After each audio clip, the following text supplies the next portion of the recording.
খামৰেংগা যিখন ঠাই সঁচাকৈ খুব ধুনীয়া আৰু মই আহিছোঁ এতিয়া এখন ধাবালৈ ধাবাখনো খুব ধুনীয়া এই দেখিছে বাঁহ মাটিৰে বনোৱা এখন ধাবা এই ধাবাখনৰ খাদ্যবিলাকো খুব ধুনীয়া আৰু এই গোটেই ধাবাখনত যিবোৰ খাদ্য প্ৰণালী বিশেষকৈ এইবোৰ খৰিৰে বনায় কোনো গেছৰ ছিষ্টেম নাই যিটোকে বহুত খৰি বেছি পাহাৰীয়া ঠাই সেইকাৰণে আৰু এনেদৰে চৌকাবিলাকো দেখিছে মাটিৰ চৌকা আছে এনেদৰে আপোনালোকে আহিব পাৰে বিশেষকৈ ফোন চোন কৰি আহিব পাৰে খামৰেংগা যিখন ৰিজৰ্ট আপোনালোকে গুগলত চাৰ্চ কৰিলেই হ'ব তাৰ সময়ত মেপত মাৰি দিলে আহি যাব আৰু সেইমতে আহি পেলাই আপোনালোকে ইয়াত পাবহি আৰু এই দেখিছে এনেদৰে খুব ধুনীয়া খাদ্য প্ৰণালী আছে আহি পেলাই পাহাৰীয়া যিটো খানা সেই খানাৰো সোৱাদ ল'ব পাৰে আৰু এতিয়া মই আৰু পল্লৱে এতিয়া চাহ খাম দুকাপ চাহ দিছে আমাক খাবলৈ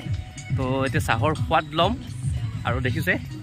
গাখীৰ চাহ খাম ভাবিছিলোঁ কিন্তু গাখীৰ নাই তো সেইকাৰণে এতিয়া সোৱাদৰ ল'ব লাগিব লাল চাহ এয়া লাল নহয় একো দেই লাল চাহে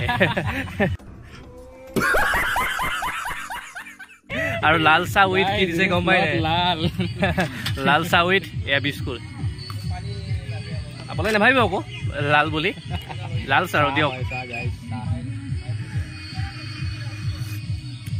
ধুনীয়া বনাইছে তো আমি এতিয়া লাল চাহ কাপ খাওঁ আৰু পাছততো কি আছে সকলো দেখুৱাম তো চাই থাকক আজিৰ ইণ্টাৰেষ্টিং ব্লগটো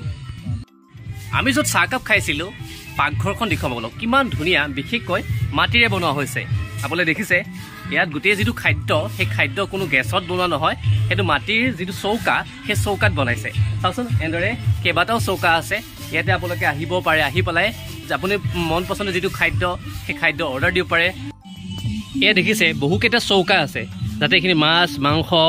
বা ভাজি ভাত সকলো একেলগে বনাই থ'ব পাৰে সেইকাৰণেতো সুবিধা কৰি দিয়া হৈছে আৰু চাওকচোন কিমান ধুনীয়া মাটিৰে বনোৱা হৈছে যাতে আপোনালোকে নেচাৰেলি যিটো খাদ্য সেই খাদ্য খাব পাৰে আৰু এই ওপৰৰ যিটো গোটেই ঘৰটো আপোনালোকে দেখিছে এক খেৰেৰে বনোৱা হৈছে গাইজ আপোনালোক যদি কেতিয়াবা পিকনিক খাবলৈ আহে বা ভাবিছে তেন্তে এইখন মোৰ বোধেৰে বেষ্ট প্লেচ কাৰণ আপোনালোকে ইয়াত এখন শান্তিময় এখন ধুনীয়া ঠাই পাব এই যে দেখিছে খেৰী ঘৰটো সেইটো হৈছে ৰিজৰ্ট অৰ্থাৎ তাতে আপোনালোকে খাদ্য অৰ্ডাৰ দিব পাৰে আৰু ইয়াত আহি পেলাই খাব পাৰে গতিকে বাঁহেৰে বনোৱা হৈছে ভিতৰত অলপ দেখুৱাম মই এখন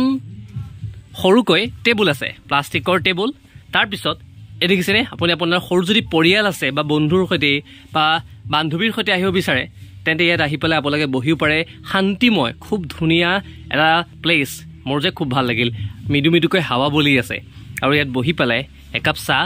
আৰু কিছুমান কথা কিমান মজা হ'ব এনেকুৱা সৰু সৰু ঘৰ বহুত আছে চাই দুটা বাঁহেৰে বনোৱা হৈছে ওপৰত ষ্টিং দিয়া হৈছে আৰু সৰু এখন প্লাষ্টিকৰ টেবুল আছে আপুনি আপোনাৰ বন্ধুৰ সৈতে প্ৰেমিকাৰ সৈতে বা যাৰে সৈতে নহওক কিয় আহি পেলাই আড্ডা মাৰিব পাৰে কথা পাতিব পাৰে খুব এখন ধুনীয়া ঠাই আহি পাৰে আৰু আহি পেলাই আপোনালোকে এই সহজ সৰল মানুহবোৰ যে দেখিছে ইয়াত আহি পেলাই খুব ধুনীয়াকৈ খাদ্য অৰ্ডাৰ দিব পাৰে আৰু তাৰপিছত খাব পাৰে